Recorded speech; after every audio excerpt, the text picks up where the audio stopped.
Ojamas! Oh my gosh, this is exciting, man.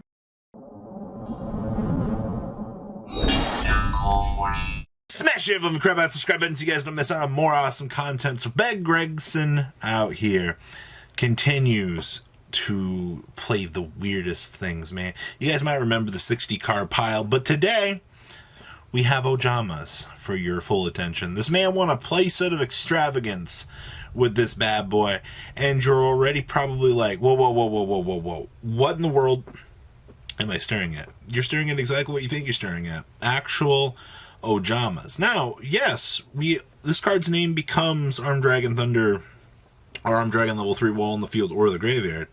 Okay, we have Armed Dragon level 3 here for the base form.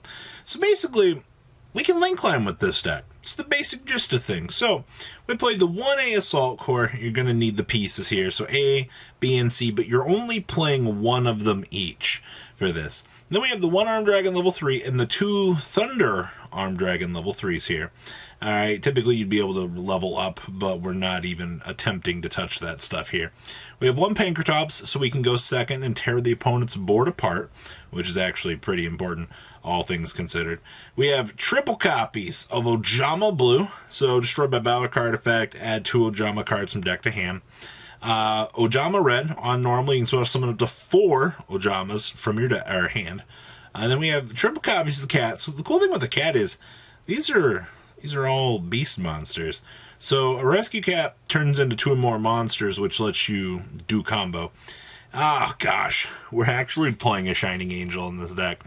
So Shining Angel lets us summon a light monster by ramming it into something, which can get us Ojama Blue, and then we can ram the blue into something else to get us 2 more Ojama cards from the deck. So at the cost of some life points, this actually allows us to build a board effectively. And then we have 2 Ojama Black, 2 Ojama Green, and 2 copies of Ojama Yellow, wrapping up the monster lineup. So all pretty basic stuff there.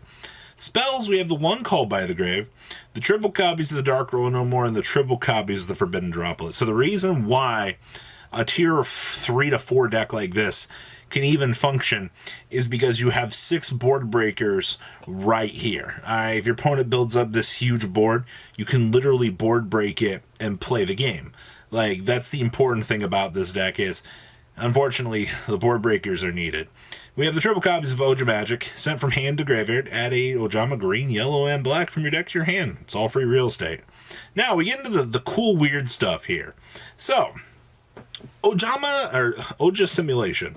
Reveal 1 Light Machine Fusion monster from your extra deck and banish any number of Ojama monsters from your hand, face up on the field, and or graveyard.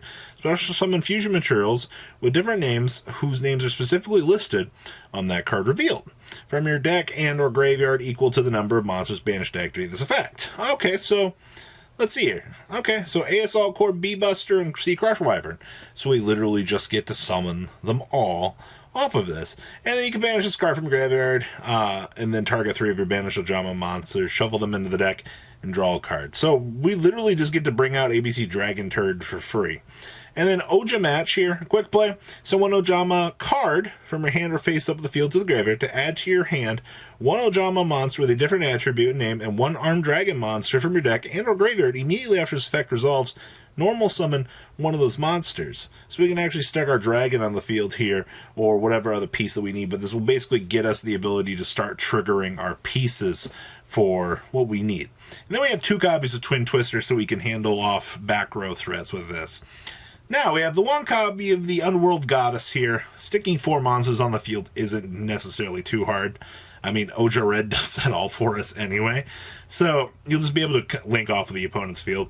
2 copies of Saruja. Do not underestimate Saruja in this deck. Getting the ability to sculpt your hand, get to more of those Ojama monsters so that you can extend and do your plays is very important. Hey, I mean, if you haven't seen a cat yet, you can go ahead and do a cat. It depends on, like, your board state, but it's pretty good. We have the 1 Link Spider to summon another extender. Unicorn, Phoenix, and Cerberus for more board breaking potential. IP Masquerena, Pisty, and Elpy, of course.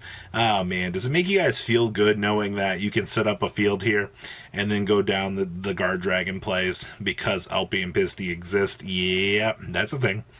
We have one Appaloosa here for board negates, one Melfi's of the Forest, because it's 2 level 2 plus beast monsters. So Ojama plus Ojama equals Melfi's, can attack directly, and then you can Zeus your opponent. So once again, we have good staples to carry us through. And then we have the 2 ABC Dragon Busters. That way we can get access to, you know, full disruptions through this. This is literally, we play a bunch of good engines with a bunch of bad cards, and it becomes playable, and it's hilarious. In the side deck here, we have triple copies of Droll and Lockbird. In today's metagame, this is probably one of the best hand traps to stall the opponent out. We have triple copies of Godarla because of the Storm Winds Barrier statue. Unfortunately, you know, these are all light monsters, so we have to play this. Triple Lightning Storm to disrupt the opponent's back row. 1 Twin Twister, 1 Imperial Order, 1 Skill Drain. Hey, everybody vanilla. And then we have, yep, triple copies of Solemn Strike. Now we are wrapping up the list here. But I do want to say that we are playing more of the meta-ish approach to this deck. I know a lot of people will look at this list and go, well, Robbie, you know, like, it's not playing all the Ojama field spells and all the other shenanigans like that. And sometimes I think that those cards do kind of hinder strategies like this. Decks like this do pretty much want to have the best cards that they can going for them. And even like at the most competitive level here, like Droplets and the Dark Ruler No Mores will allow this deck to do its thing. So I do have to say that I think this might actually be the best competitive version of Ojamas that I've seen in a very long time. And that's really saying something about the metagame, all things considered. So this gets a thumbs up for me in terms of creativity, metagame capabilities, and just the beautiful chance to get the ability to play the game. All right? Now, last thing I have for you guys here is Matthew Bauer's pile of cards.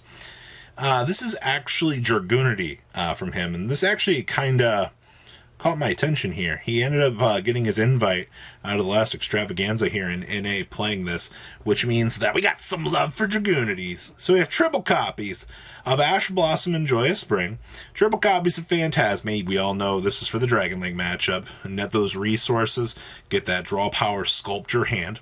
We have the 1 Lechery. Ooh boy. No spell cards. Oh boy. Goliath. No special summons. You already know why these 2 cards are really good.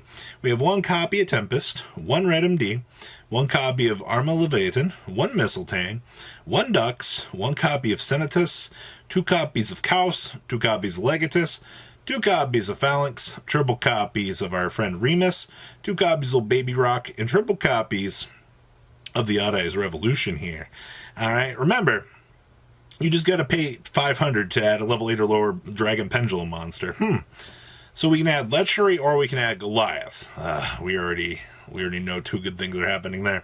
Then we have 1 Zephyros, wrapping up the monsters here. Spells, we have 1 Gold Sark, triple Dark Ruler No More, triple Dragon Ravine, 1 Divine Lance, 1 Dragunity Glow, 1 Monster Reborn, and 1 copy of Terraforming, wrapping up the main deck here. Extra deck here, we have 1 Triple Burst, 1 Heretic Heavenly Spheres, 1 Pisty, 1 LP, 1 copy of Romulus, the 1 Darkness Metal, the Dark Dragon of Dark Steel, 1 Hauk, 1 Boral Sword, 1 Atum, with 1 Gators, 1 Baka, 1 of Red Hair, 1 copy of Crystal Wing, 1 Borland Savage, and the 1 copy of the Icy Trishula. And then we have 1 Greed. Oh boy, so this is the one that blocks out trap cards. So, man, imagine having this stupid thing on the field, and then just you do this and mess with your opponent. It's hilarious. We have triple copies of Lancia, triple copies of Droll and Lockbird, triple copies of Nibiru, 1 Harpy's Feather Duster, triple copies of Twin Twister, and 1 copy of the ever so lovely Red Reboot, wrapping up Dragunity combo for everybody. I do think that we don't see a lot of Dragunity like in its pure state at the moment because, you know, everything else is just kind of better than it. But these 2 cards right here, I mean, like even Greed down here, kind of do make this deck have a much better, well-rounded matchup against the rest of the metagame. So, things to know for 500. So what do you guys think about these lists? Please leave a comment down below, tell me what you guys think. And of course, smash your little crap out, subscribe button so you guys don't miss out on more awesome content. I'll see your beautiful faces back here later on the day with some more cool, awesome content. Have a good rest of your day, guys. Peace out. Thank you, patrons, for making the ride never truly end. Without you guys' support, well, I would probably be doing Truffle Shuffle videos for a living. Guys, please check out VanCole40 for all of your Cardfight Vanguard content brought to you by MCole40. And if you are looking to pick up singles, check out mcolegames.com for your trading card game needs. Thanks for watching, everybody.